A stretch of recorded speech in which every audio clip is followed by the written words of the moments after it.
and welcome. This is the Mental Health Today show. My name is John Cordray, and I am so excited that you're here because I want to introduce to you somebody that I believe is going to have an interesting story. And she is a Hollywood actress, and she's going to be talking about some of her project that she's in, some of her movies. I can't wait to hear a little bit about what it's like to be behind the camera, on the camera. But I also want to know a little bit more about what it's like to live with anxiety and depression while being in the spotlight. So we're going to be talking about that. This is episode 80 of the Mental Health Today show coming up.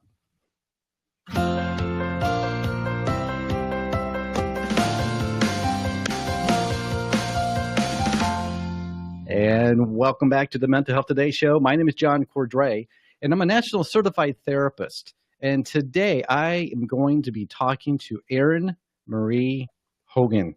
And she's going to be talking a little bit about her movies, what's coming up. But I really want to dive into her struggle because I know she's a mental health advocate. And in fact, that's how we started the conversation. And she decided to come on the show with me, thankfully.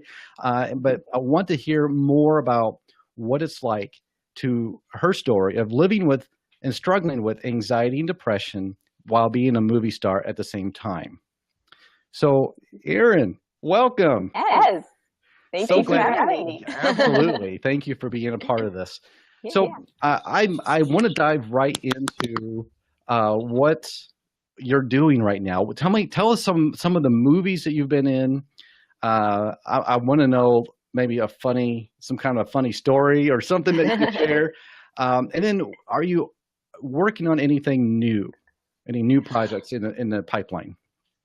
Well, I would say I'm probably most notorious for doing a movie called Paranormal Entity, which was the Asylum's version of Paranormal Activity. So if you watch any of the Asylum stuff, you know that they tend to do mockbusters and they make lower budget versions of the same thing and kind of try to get people to buy it that way. Yeah. So that was pretty cool. And there was, what's funny about it is that we weren't credited in the initial release, and it was initially leaked online. And so there was actually a lot of confusion for a couple years. A lot of people thought I was dead. Oh, no. But I'm not. Yeah, so that was kind of fun. I think some of my bigger stuff, I was on the third season of Ray Donovan. I've done various television appearances, but more recently, my most recent release is called House of Manson. And it's a biopic about Charles Manson and more his childhood leading up to his arrest. So kind of speculating, using as many facts as we could gather as to how this all came about and why. So less of a helter-skelter, more of like a biographical type of a thing. And then hopefully in the summer, I think is when we're set, my newest paranormal thriller, Dwelling, will be released. So all I know about that, though, is that it's rumored to be released in the summer. But I'm really excited. It's my favorite thing I've ever done, so I'm super stoked. Fun. That is so fun. So what made you decide to get into acting? I started out always wanting to be a singer, and acting kind of came with it. When you do musical theater and things like that, you can't really just be a singer. So that all came along with it. We did a school play when I was in second grade, and I don't know if nobody wanted this part or if the teachers just held it off because for some reason they thought I'd be good at it. But I was sick the day they cast it. And then I came back from being sick and they said, well, do you want this really big part? And I was like, why did nobody take this part? And so I just thought it was great. I had a bunch of fun. And so I got into some student films when I was in middle school and high school. And then I kept doing community theater and acting ended up kind of overpowering singing for me, and so that's kind of the route that I took. So yeah, it's Well, it's that's a very slow process, but absolutely. So it started from a very early age that you kind of got yes. that acting bug. So now I believe you're from St. Louis, Missouri. Is that correct? I am. Nice. Yes. Well, that's where I'm at. That's where I'm based at in St. Louis. So that's a kind of neat connection there. Yeah. Very cool. So how can if somebody's interested in maybe seeing some of your movies, Mhm. where can they go? Where would you direct them to go look for some of your movies that you've been in? I think the easiest way to find the widest variety of things I've been in would be to purchase them or to stream them on Amazon, because a lot of things that aren't being produced anymore are on Amazon for resale. Um, you know for sure you can get a DVD or a Blu-ray or a stream on Amazon. If you have Hulu, I know House of Manson is on Hulu as well. And a lot of times something will just pop up on Netflix that I happen to be in. But I would say Hulu and Amazon are probably the best places to find those things. Okay, great. So what I'll do, Erin, I will put a list of your movies in my show notes. So if somebody wants to go and say, "Hey, I want to see Erin act," I'm really curious about that. The rumor has it you die a lot in these movies. Is that correct? Yes, yes. So I'm very good at dying. that's great. I always thought that would be the hardest thing to die on screen, but then stay dead. You have to be still. You can't Yeah, you can't show that you're breathing. You have to have obviously a straight face or a cold face, if you will. So yeah, yeah. But it's, overall it's worth it because it really is kind of like a therapy for me, because when you're dying, you're often, not always, but often, because I do mostly horror movies, there's a lot of screaming and crying and running from somebody. And those are things that aren't really socially acceptable in normal life that I often kind of want to do. Like, I just feel like running away and screaming down the street, and I can't really do that. So it's neat that I get to use that outlet, yes. and I get to do that in a way that it's acceptable. Yeah, exactly, and have fun at that as well. And that's one of the things that I tell a lot of people when they're struggling with really any mental health issue, whether it's anxiety or depression or anything else, is to find an outlet, something that they enjoy doing. And for you, it's acting, but Yeah. that's not for everybody. But maybe for someone else, it's singing or listening to music or Mhm. just doing something that that is an outlet for them. And it sounds like you really found that with acting, and that's great. Yeah. Yeah, definitely. So what I like to do is kind of I want to know a little bit because we talked just a little bit off air, Mhm. and you are a mental health advocate, and Yes. meaning you want people to know your story. You're in Hollywood, and Yeah. there's a stigma there, and there's a stigma Yes. everywhere, but in particular, I think in Hollywood, and you're not just keeping it to yourself, but you're letting people know. And I think that's very courageous. And I think it's awesome that you're able to do that because I think that's Thank you. one of the biggest stages that you can have as an actress. And then be able to say, you know what, having a mental illness or mental health issue, it's not wrong. You're not a bad person. There's nothing wrong with you. And I want to help you. And that's exactly what you're doing. You're using your struggles to help other people. And I think that is amazing. So, do you mind telling us a little bit about your story of your struggle with anxiety and depression? And I'm just guessing that it probably started when you were younger. Yes. I can remember times when I was much younger where I had anxiety, or I would have a full blown panic attack and they didn't know what it was.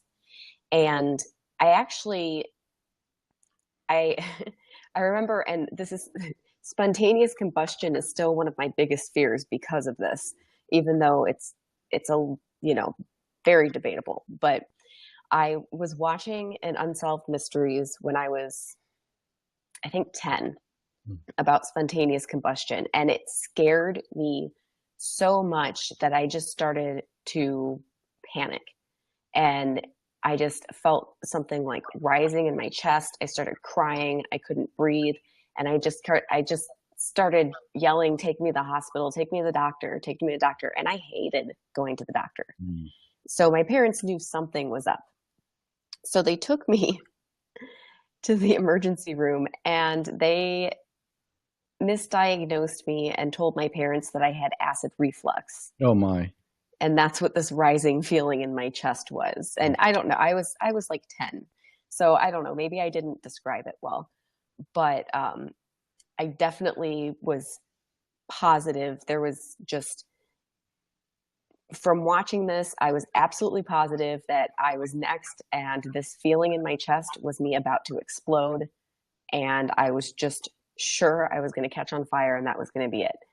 And that's the first time I really remember having something so full blown.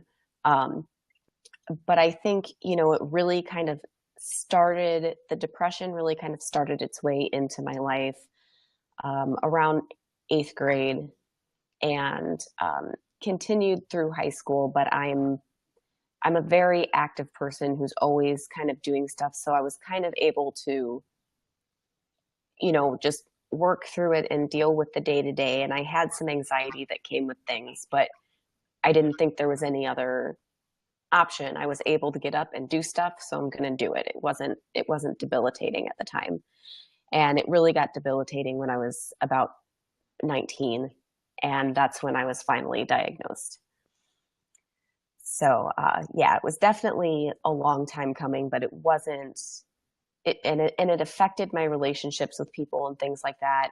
But it wasn't like a debilitating thing. I had jobs. I did pretty well in school. I did after school activities. Definitely wasn't incredibly debilitating until college. Wow. So I hear that time and time again where their journey into depression or anxiety or panic attacks really started when they were younger. And it's interesting that you brought up it may have been as a result of a movie that you watched, Mm-hmm. because I remember my biggest, scariest movie. I was a little kid, but there was a movie that came out, I believe it's called The Car, and it was a black car. It was a back in the 70s. And then there was this black car, and it was driving by itself. And I was a little kid, and it was Oh, running people over and scaring people. And at the very end, it looked like this black demon came out of this car. It's like, oh my word, that is scary. You know, for an 8-year-old kid, yeah, that was a scary movie. And I yeah. remember another classic movie, and it's a release, or I think a release coming out this summer, is called It by Stephen King. It, yes. Clowns. You wouldn't believe how many people are afraid and have a phobia over clowns because of that movie or that book. Yeah. Somehow it was one of the two first horror movies I watched. And somehow I was never afraid of bugs until I saw it. And it somehow instilled in me this ungodly fear of spiders. And it never left. And now I watch it and I'm like, this is ridiculous. Like, like, really? Like, but I'm so terrified of spiders, and I never was until I watched it. And that's kind of part of what makes horror really cool, that is more interesting to me, is I'm like, wow, this had real long-term life effects on me. Like, I have a specific phobia of spiders, and I'm pretty sure it came from watching this movie.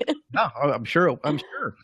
When you're young, the human brain doesn't fully develop until you're around 25. And so it makes a lot of sense as a child, when you're exposed to something very traumatic, even just watching it like a movie, it's still traumatic, and it's almost like a brand. It brands itself onto your brain, and you Yeah. can't really explain it. But like you said, arachnophobia is a fear of spiders. And I know my mom has an intense fear of snakes. And as a Mhm. teenager, I would go out and get snakes on purpose to scare my mom. And I feel bad Oh, about it now, but at the time, you're horrible. so Oh. okay. So what made you decide to be an advocate for mental health? Well, there's a lot of things that added up, such as just me having kind of small panic attacks on set that I was able to deal with, but I had to find some way to explain why I was absent for like 5 minutes drinking cold water, and people would be, upset, but I was able to handle that because when I'm working is when I'm the most stable. Um, Little things like that. And then really it came along after I found out a filmmaker I used to be friends with had written and produced and directed a film that she actually asked me to be in. But I found out later through several people that a very unstable um, character in the film was supposed to be based on me. Hmm. And this character was doing really reckless things that I would never do. And at the time that she wrote this, or at the time that this part was written, I had only spoken to this person once. And I thought it was pretty messed up to be writing something like this about somebody when you don't know anything about their life. It's so far off from anything that's actually happened to me or anything like that. And I was really, really insulted. And then this person also proceeded to spread rumors about my mental health and ended up saying I couldn't do the film because I was too mentally unstable, which is not true. Hmm. I wasn't comfortable with the content and I thought it was insulting. And that's why I didn't do it. Um, and that whole thing really got me thinking about how maybe I would just look better if I took the risk and just came out and said something. And maybe these people would kind of look like jerks for picking on me because of this and doing such a thing if people knew the truth. So even though I knew it was going to put a little bit of a damper on work because anybody new who might come in and get to know me and see that I was open about my mental health, they might be concerned about hiring me. But so many, especially creative types, um, suffer with depression and anxiety and things like that, that I just thought, you know, I think I'm going to look better. These people are going to look like jerks. And then maybe I can help somebody because it's just so wrong to me to continuously spread rumors and call somebody crazy and speculate about their mental health. It's so dismissive, and I just really don't think it's okay. So I just decided to make myself the example. That's fantastic. You know, unfortunately, there are going to be people who think wrongly. They're going to say things. They're going to behave wrongly because they simply do not understand. Yeah. And really, if nobody understands unless either you have personally gone through this or someone close to you has gone through it, and it's a very real thing. That's why I'm doing the show. My Yeah. tagline for the show is helping to end stigma of mental illness one show at a time. And that's the whole reason why I'm doing my podcast and all the social media. Everything that I do is to help people who are struggling with mental illness. And I want them to hear loud and clear it is not their fault. They're not crazy. And there's not something wrong with them. And that's something that a lot of people struggle with. What's wrong with me? Something's wrong with me. And Yes. and so I want them to know from a licensed therapist, there's nothing wrong with you. You're struggling and you need to get Yeah. help. You need to be open about it. And I'm sure you would agree with this, Erin. If you're Yes. struggling, don't do it alone. Don't do it secretively. You've got to open up and share your struggle with somebody, and if needed, a therapist. Wouldn't you agree, Erin? I completely agree. And you don't have to be as open about it as I've decided to be, but just to have a therapist, have, that one person maybe that you can talk to about things, but just to try and deal with it alone. A lot of times, I go in thinking, okay, everybody's having this adverse reaction to something I did or said or how I'm feeling. And I'll go into my therapist or I'll go into another professional or a group or something to talk about it. And what I hear is that these people are having a reaction that is in fact adverse. And that, the people in this group or the people in my therapy don't find what I did or said to be that odd or off or like to definitely not warrant the reaction that I'm getting. Yeah. So, I think people also just kind of knowing that it's that stigma, knowing that you have depression or that you're bipolar or anything of that sort, constantly in the back of their minds looking for something that they can blow out of proportion, whether it's intentional or not. I think you're kind of not taken as seriously as any other person, and that's really unfair. And I just want people to know that we all deserve to be taken seriously. Just because I get more upset or I panic and can't function for a few minutes doesn't mean that my opinions and my feelings aren't valid. Exactly. Absolutely right. And I would say even a child, their feelings are valid. And I talk Yes. to a lot of parents who don't understand what their child is going through, and they confuse it with being rebellious. And maybe they refuse, they can't go to school and they put up a fight, but it's not being, they just don't want to go to school. They have intense anxiety about going to school. And that's something Yeah. that parents need to take in consideration. And you're exactly right. That's, if people who are not struggling need to offer that compassion and that try to understand where the other person's coming from. That's the biggest thing that you can do. A lot of people say, Yeah. what do I do to help? How can I help somebody? Maybe my friend or spouse or somebody else that's struggling. I don't know what to say. And simply it's just be there and even say, I don't know what to say, but I'm here for you. That can make Yes. a big difference. Yeah, absolutely. And I think since you brought that up, I think one of the biggest errors that people make when they really want to help. So this is for anybody, who has a friend or a loved one who's suffering and they're wondering what they can do to help. To me personally, it really enrages me when I just want to talk about something and I'm constantly being offered solutions and not just the outlet to discuss it. Yes. Because a lot of times, first of all, most of these things I've tried, and so it makes me feel like the person thinks I'm stupid, because even though I know that's not the case, it makes me feel in the moment that that person thinks I'm stupid, because why wouldn't I have already tried these things? Yeah. Like all I'm looking for is somebody to talk to. So offering solutions is often, I think, much more damaging than just being somebody who's there to listen. Absolutely. And I always say, tell the person that you're there to listen first. And then if you are wanting to help with solutions, ask for it. Don't just Yes, automatically say, hey, I think you should try this. right. Because that doesn't help. Exactly. That doesn't help. It's like, duh, don't you think I would have thought of that before? I've been living it Yeah. all my life. Yes, exactly. Yeah.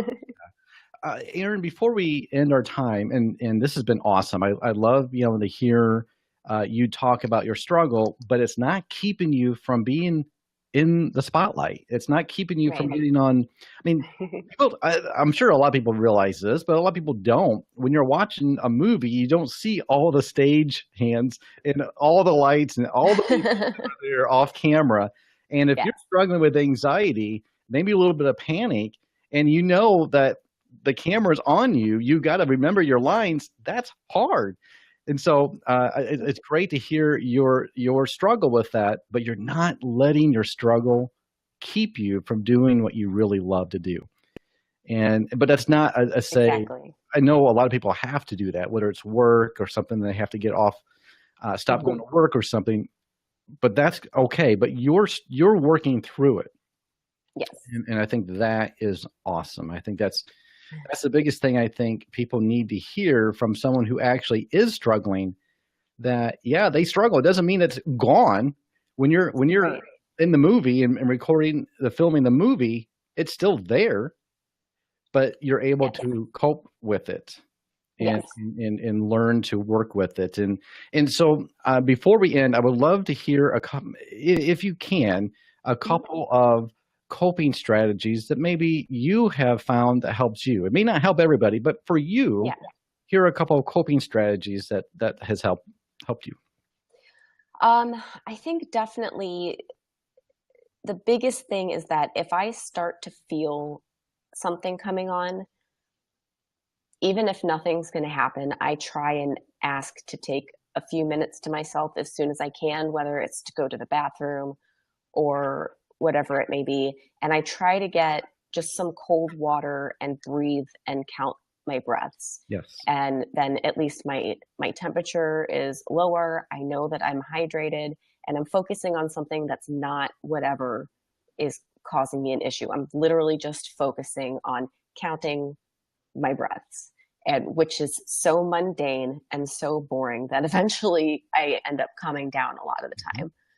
Um, and another thing is really, like we touched on earlier, that I've found something that I really, really love. And the great thing for me with doing the kinds of films and stuff that I do is that if I've had to work through something that was really upsetting or made me really anxious and never really got the outlet that I wanted for that, I'm able, because of my genre, to put kind of relate things in the script to Mm, things that I went through and how I might have felt then.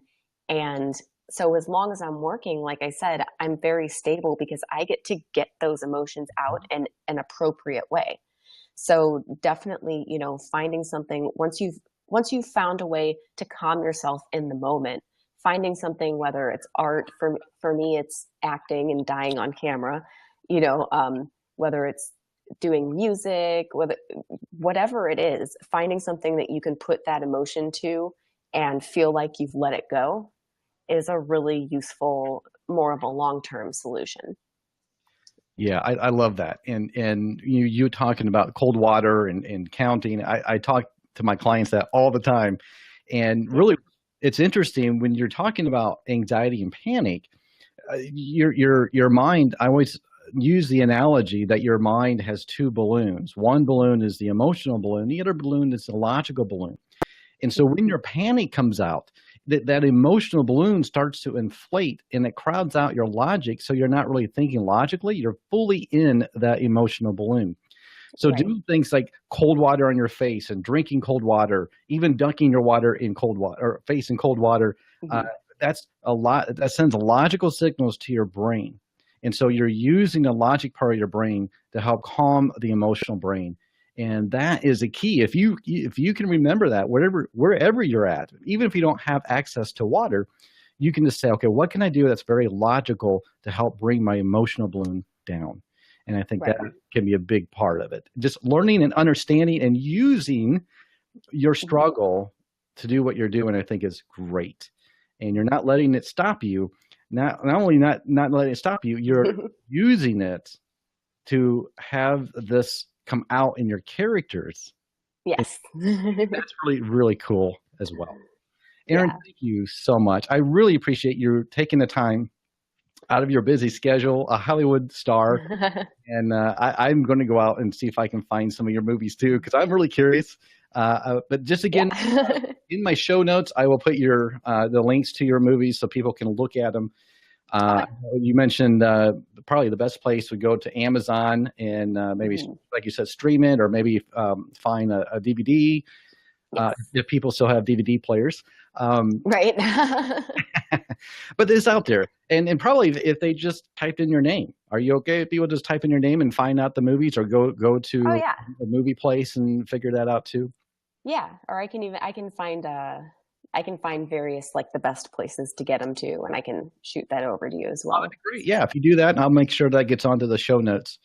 Okay. Awesome. Well, thank you, Erin. I really appreciate it. And maybe some other time we can talk about other things if you're interested. And again, I'm able Yeah. and willing to do anything for you as well. So you just let me know. All right. Thank you so much. And thank you for listening or watching, because this show is being recorded on Facebook Live as well. I appreciate you being here. You are awesome. And don't forget, I am your Chief Encouragement Officer, your CEO. Thank you, and take care. Bye-bye.